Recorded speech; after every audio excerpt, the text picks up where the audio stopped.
Hey guys, Mr. Kadaj here. Good morning, even though I wish it wasn't. Okay, take 2 on video number 1 of the monster. Okay, we'll get it started. Okay.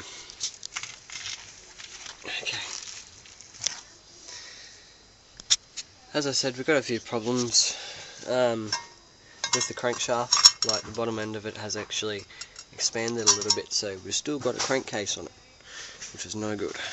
Alright, the shaft itself is expanded and just got stuck in the bearing there, as you can probably see there. So what my idea is today, if I get the chance, I'm actually going to knock the crankshaft back down. Alright, so the crankcase come back up, and I get my grinder with my flapper disc. That's what we call it anyways. With the flapper disc, as you can see, it's got basically what I call pillows on it, abrasive pillows. I'll just I'll clean the shaft up a little bit, just run it around, clean it up, make it nice and smooth, and with any luck we should be able to get the crankcase off without damaging it too much further. With any luck. Okay. Also, as I said, with the fuel tank, I'm going to keep it stock. Now, this entire idea is actually going to be done on a homemade go-kart of such. Now, where the carby would normally sit, it's going to get covered, right, using a piece of, I'd say 2mm flat steel. Okay, 2mm thick flat, cut to size, and actually bolted in. Right, rather than riveting or welding or anything like that, and especially welding, because I can't JB weld and I have no intention of learning. The cam's had it. I still haven't figured out which lobe is what. I'm pretty sure that the super duper melted one is the exhaust lobe. Nonetheless, as you can see there, the intake lobe, what I think is the intake lobe, is still alright. It's none too bad. Although it could be a lot better, and the exhaust lobe's just had it, so this has to go to the bin. There's nothing much we can do about that, unfortunately. Just over here, I've done a bit of work yesterday. Basically got the mating surface to the crankcase on the block, got all that nice and cleaned up, all the marring and all that off the edges, all the old gaskets come off. As you can see in there, it's relatively clean. I mean, there's still a bit of dust and whatnot in there, but that's what you get. Inside here, the crankshaft bearing and the camshaft bearing are still fine. The journals are great. Look up here. I have cleaned down the head a little bit, more where the head would sit. Cleaned down a little bit. It's really even, nice and smooth. These pitting marks here, I'm not sure about them. I'm thinking get some steel or just rubbing the crap out of them. Yeah, so basically I'm going to give it a port polish. Alright, and get everything all nice and cleaned up on the inside, because at the end of the day we're going for horsepower. Okay? And everybody loves horsepower. Now, as you can see in the bore here, the bore's relatively good. I mean, there's no horrible, bad. It's not really that bad, no scoring, no pitting. It's relatively smooth. There's no big giant scratches in there, which is what we want. Okay, and also still done a bit more work. Took piston out. I finally managed to get it out. I managed to get the flywheel off yesterday. Cleaned up the top of the piston. That's just using fine steel wool, and I've just rubbed it back until it's come up to a nice shine. Run it along the sides there as well, but as you can see, still got a lot of work to go on that yet. Still plenty of carbon built up. Took the gudgeon pin out, pushed the bearing out, sorry. Got the conrod out. Now I've checked the bearing on it, and it's fine. For an aluminium billet fucking conrod, she's come out alright. And everything's probably the best looking thing in the motor. I don't know. Flywheel, I'm looking at actually getting rid of it and trying to find a heavier one, rather a lighter one. A lot of people seem to take a lot of weight off of the flywheel as much as they can, but I believe that, you know, evenly distributed weight from one side to another will give it more throw, I guess you can say. So you're going to get a harder spin, therefore more RPM. Well, that's what one would think. I don't know. If you have any ideas, get back to me. I'd love to hear your thoughts, ideas, etc. Okay, clean up the head itself a little bit, and there's plenty of pitting in there, which I'm not a big fan of. I don't know exactly what to do with it. As you can see in here, like, this is the compression chamber here. Right, so basically all your fuel air mixture gets compressed here, and then gets pushed into here, ignited, and poof.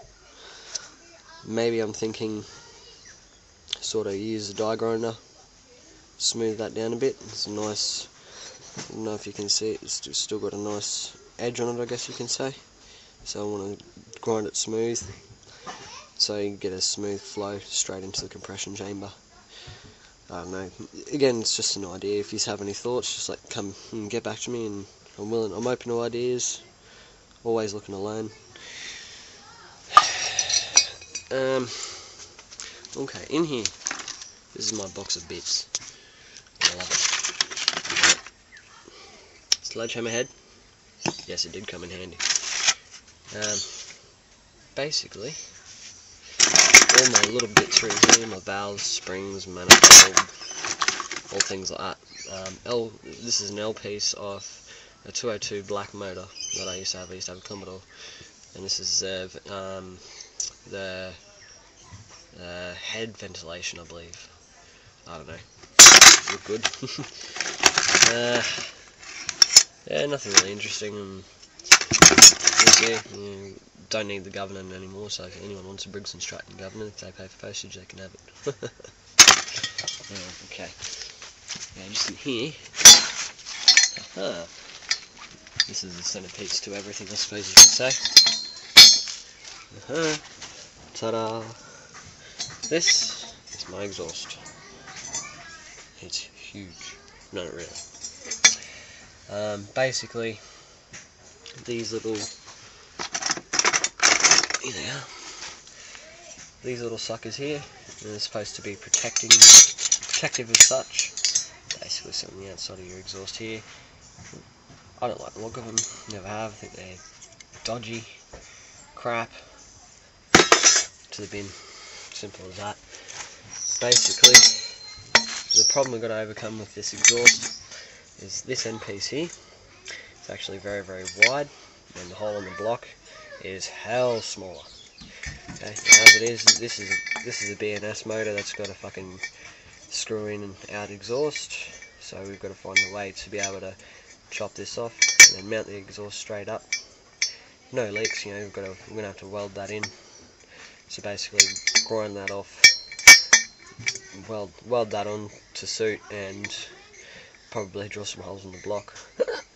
And I'm not too keen on doing that myself, so yeah. Just going through, we may as well get 2 videos out of one. I'll show you all my tools, what I've got to use, and there's not very many of them. I don't have a big, huge inventory, you know, like Fearless Front and T-Man and the likes of those probably would. So we'll go through that and give you a bit of a glance in the life of an Aussie, I suppose. Okay, look down here, we've got Site Manager, Tamara. Well, her name's Tamara, but nonetheless, she's a sook. And she watches everything I do. You probably find if she had opposable thumbs, she'd be a better mechanic than I am. Okay, so in this, we've got my ratcheting spanners. Alright. Ratchet goes from 10mm to 19mm, so keep it metric. Little things. Stanley knife, literally, Stanley. Alright, these are the best invention known to man. They are so strong, even though it's just flimsy ass little razor blade on the end of it. I can't seem to get the cunt closed. Oh, bother. Never mind. All my shifters, 1, 2, 3. Now, I am big fan of Sid Chrome. I don't know if you can see that there. Now, this here I actually found on the side of the road. There, that's better. Sid Chrome. I found this on the side of the road, right? Found it, picked it up. It works fine, it has done since. It actually turns out that shifter alone is worth about $40 through Sid Chrome, so cool. Down here, second level, again, Sid Chrome. Okay, I've got my AF double-ended spanner set. I've given that to me from my fiance's dad, and love it. Right, it's old, it's rusted, it's Sid Chrome, it'll last another 20 years. Now, the biggest analogy for spanners is, you buy expensive, they break, you pay through the arse to get new ones. You buy cheap, they break, you spend another $1 or $2, you buy another one. It's as easy as that. So, the only reason, like, I never bought them, this one I actually found at a mate's place. That one I found on the side of the road. Everything else, like my ratcheting spanners here, they're from Super Cheap Auto. I don't know what you call them in the States or whatever, but Super Cheap Auto, basically discount tools, you know, cheap as chips, cheap as anything, you know, they break, but what do you expect? Once again, all metric here, 22mm, all my AF ones are in my red box. Okay, now I don't know if you guys have ever seen this. These are my hex keys, obviously. Alright. Da da da da. Oh. Yeah. 1/2-inch drive. Hex keys. They are so handy. Love them. $180 worth. T&E tools. Don't ask me why, but I've still got it. I got it from the TAFE when I was there years and years ago. Yeah. Just a little set of precision screwdrivers and stuff. It's good for carbies and shit like that. Come over here. Drill bits and bobs. Literally, bits and bobs. In here, I'll keep screws, bolts, anything I find lying around, because they always come in handy. More drill bits down here. A lot of masonry bits, to be honest. So, my 1/2-inch gear, 1/2-inch ratchets, 4 of them, you know, if one breaks I've got another one. Nice long extension bar, good for breaking things. Once again, all my 1/2-inch drive sockets, so you know, AF metric, breaker bar, etc. Down here, 1/4-inch drive set. Right, I'll keep it up here because you know, it's little. I hate losing things out of it, so constantly losing things. My little bits and pieces here are, you know, torch, marker, pen. So this is a little pry bar. This is a little pry bar. Right, it's good. It's good for pulling apart a block. Like you literally just tap it in there with a small hammer and out it comes. It does mar up the aluminium a bit, but what do you expect? Spark plug gauge. Right, bend your spark plug to whatever. Yeah, just sort of bits and pieces. Right. All my 3/8 socket gear. You know, sockets, ratchets, extensions, 1,000. Yeah. Screwdrivers. Any screwdriver I need goes in here. Includes these really stupid looking things. I never use them, but they're there. Just in case. And spanners. More spanners. You can never have too many. I'm going to the void.